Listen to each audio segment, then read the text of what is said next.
नमस्कार, आप सबका बहुत स्वागत है। आप देख रहे हैं कहानी कुर्सी की और मैं हूं सौरभ शर्मा आपके साथ।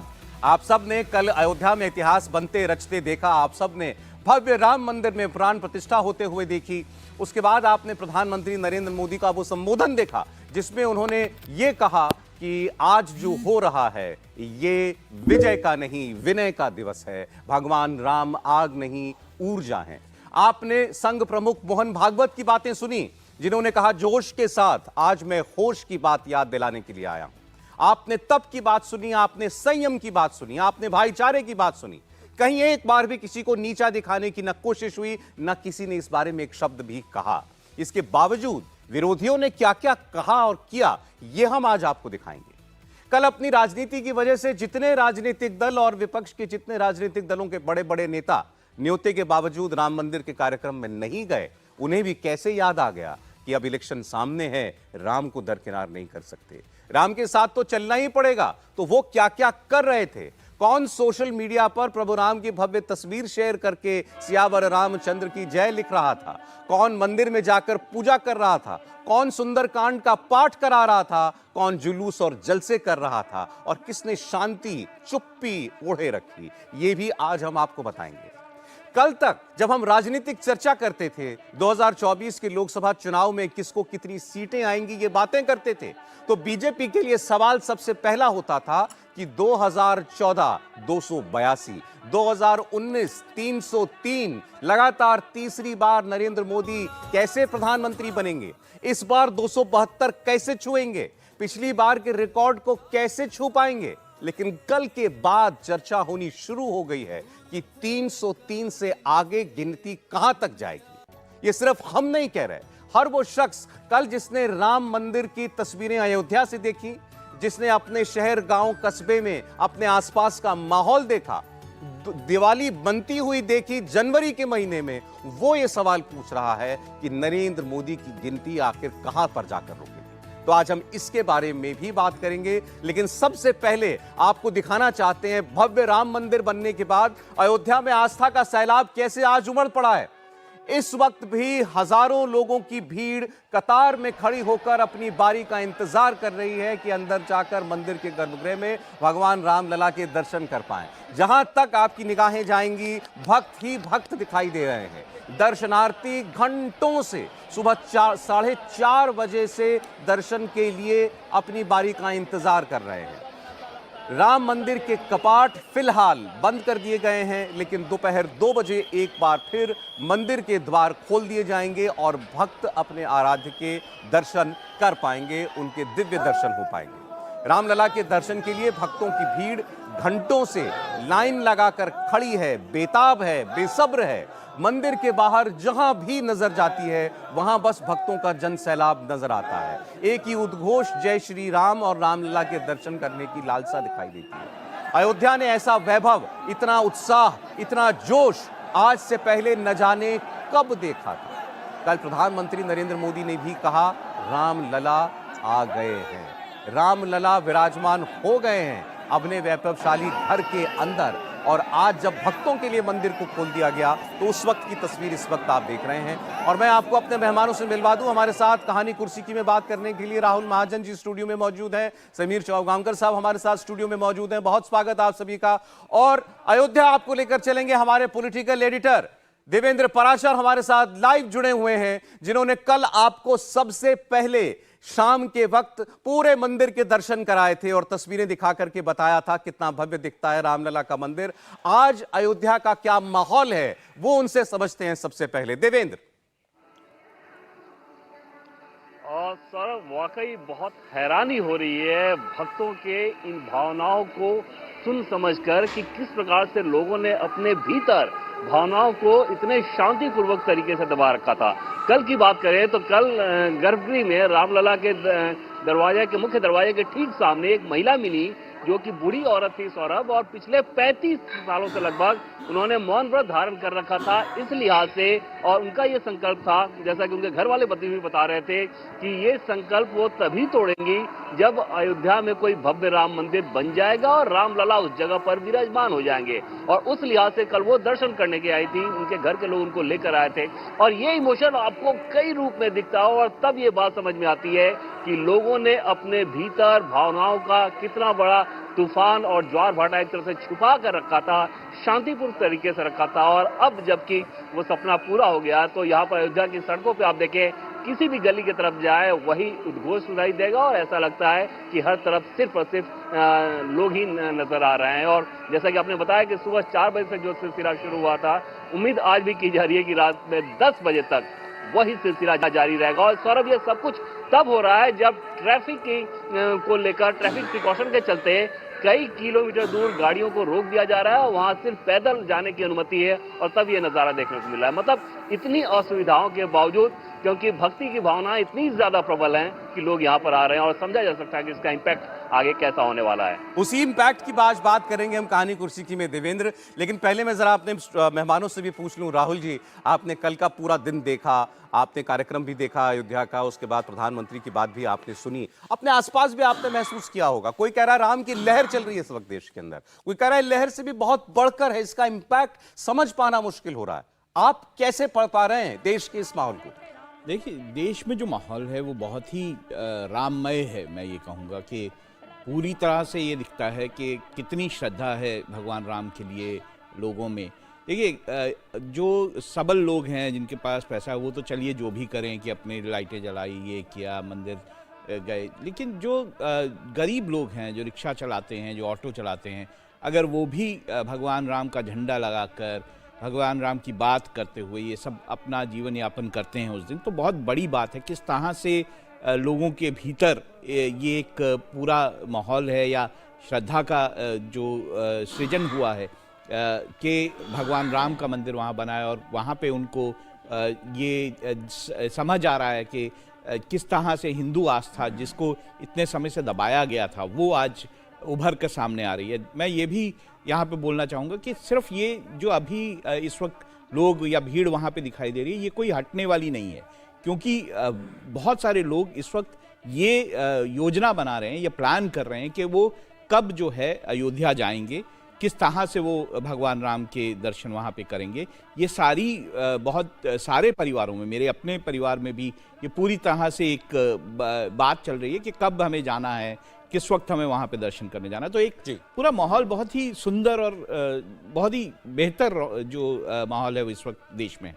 नहीं, कल मुझे किसी ने कहा कि नरेंद्र मोदी माहौल बनाना जानते हैं, मोदी को इवेंट कैसे खड़ा करना है ये आता है। लेकिन कल जो हमने आपने देखा, हमारे आपके फोन पर भी वैसे ही मैसेज आ रहे थे जैसे दिवाली या होली पर आते हैं, बधाई के संदेश आते हैं। कल के दिन भी वैसे ही आ रहे थे। शाम के वक्त आपने अपने आसपास देखा होगा कैसे पटाखे गूंज रहे थे, आतिशबाजी हो रही थी, कैसे घरों में लाइटिंग हो रही थी जैसे दिवाली में होती है। कल हम सब ने वो भी देखा, किया भी। लेकिन ये सब कुछ एक व्यक्ति मोदी के किए से हो गया हो।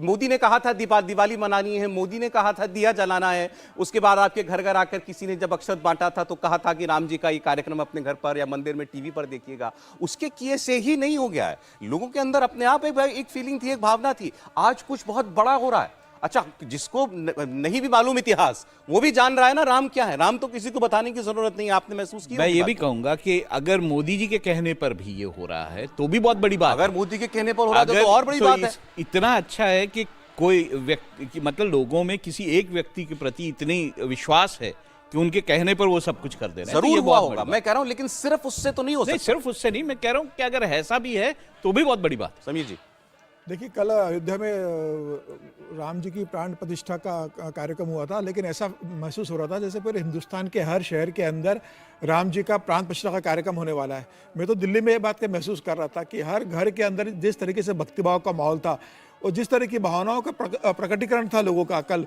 वो अद्भुत था। मुझे लग रहा है कि जो दिवाली अभी 2 महीने पहले गई है वह कल फीके लग रही थी कल के, जिस हिसाब से आतिशबाजी हुई, जिस वजह से दिए जलाए गए।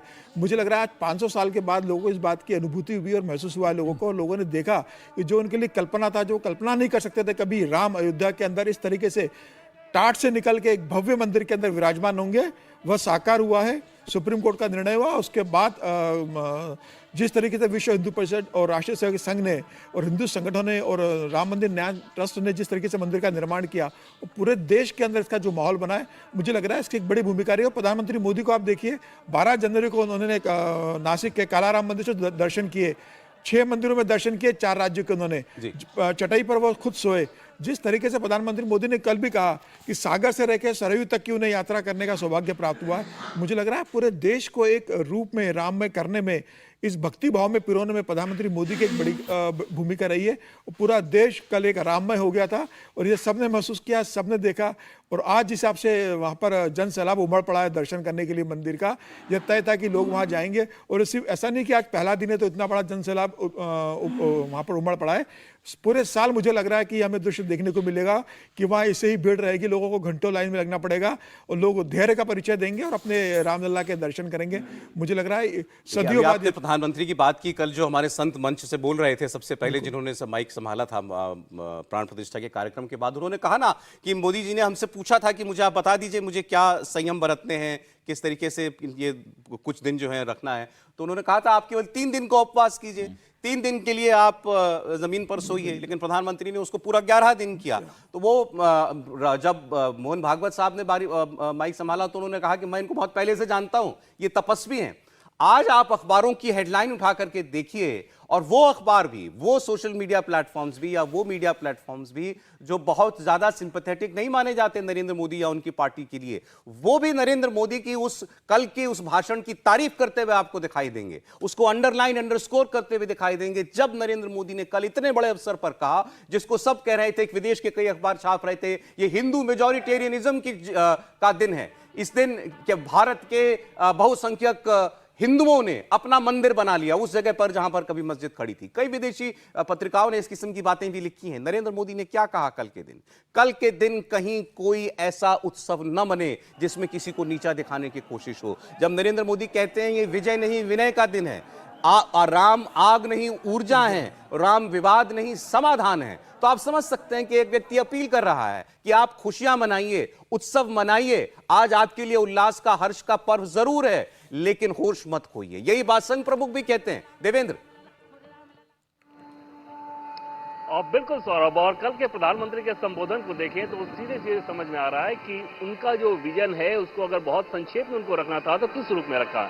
कल उन्होंने युवाओं से आह्वान किया, कल उन्होंने ये बताया कि किस प्रकार से विनय का दिवस है, कल उन्होंने बताया कि भारत को अब आगे कैसे जाना है, कालचक्र है वो अब किस प्रकार से घूम रहा है। और इस पूरे एपिसोड को सौरभ आप देखें तो 2-3 चीजों के लिहाज से बहुत बेहतर तरीके से समझा जा सकता है। पहली बात यह है कि ये एक अनूठा मामला नहीं है, अपनी सांस्कृतिक विरासत पर आप गर्व कर रहे हैं। अगर देश के प्रधानमंत्री नरेंद्र मोदी लाल किले की प्राचीर से ये कहते हैं कि गुलामी के बंधनों से आपको मुक्ति पाना होगा और अपनी विरासत पे गर्व करना होगा, ये हर एक देशवासी को प्रण लेना है। और उसके पीछे उनके काम को देखें तो आपको समझ में आएगा कि वो सारे काम को अगर एक साथ जोड़कर देखा जाए तो लगेगा कि वो एक कंप्लीट पिक्चर है, कोई आइसोलेटेड एग्जाम्पल नहीं है। जैसे सबसे पहली बात आप देखें, विदेशों में भारतीय सांस्कृतिक धरोहर जो हैं विदेशों में थी, उनको लाया गया। 2014 से पहले सौरभ सिर्फ और सिर्फ 13 ऐसी धरोहरें विदेशों से भारत आई थी।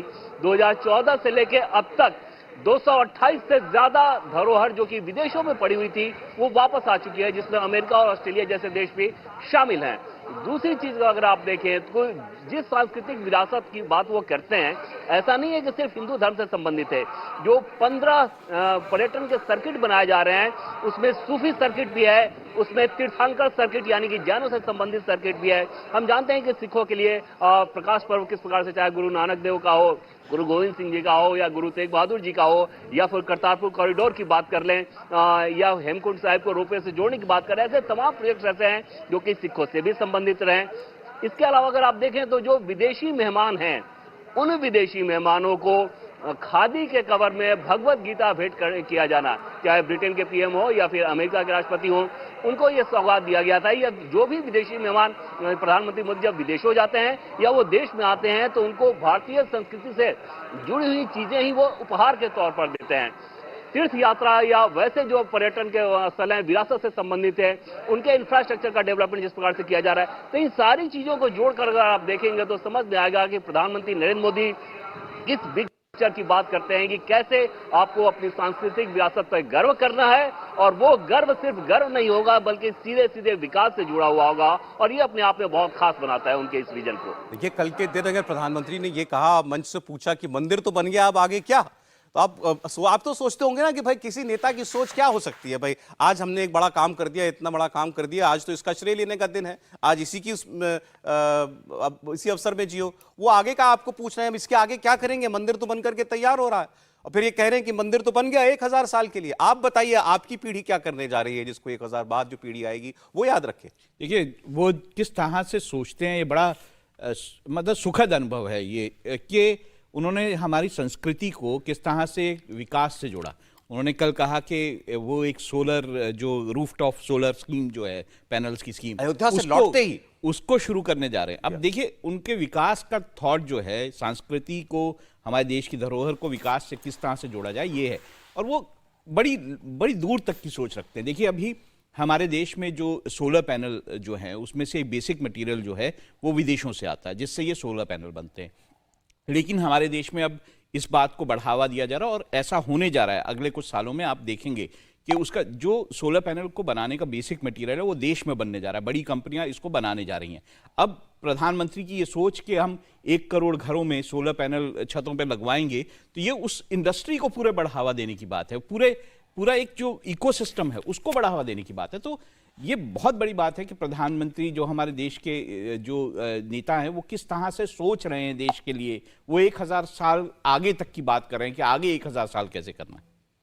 बिल्कुल। अब कल के दिन आप अगर एक शब्द में, 2 शब्द में आप अगर कल की भावना को फिर बताना चाहें, क्या किस चीज का दिन था? भावना का दिन था, श्रद्धा का दिन था, या एक गौरव का दिन था जो लोगों ने महसूस किया होगा? निश्चित रूप से मुझे लगता है कल पूरे भारतवर्ष ने एक गौरव की अनुभूति महसूस की है, और ये देखा है कि किस तरीके से जो सदियों से जिस चीज़ की 500 साल से जिस चीज़ की उम्मीद की जा रही थी, आज वो साकार हुआ। और प्रधानमंत्री मोदी ने पूरे देश को एक आस्था को, और एक पूरे समाज को, और पूरे देश को एक संदेश दिया और एक सूत्र में जोड़ दिया। कल प्रधानमंत्री मोदी ने कितनी बढ़िया बात बोली। उन्होंने अपने भाषण में कहा कि अब आगे क्या, आगे हमें दिव्य और भव्य भारत का निर्माण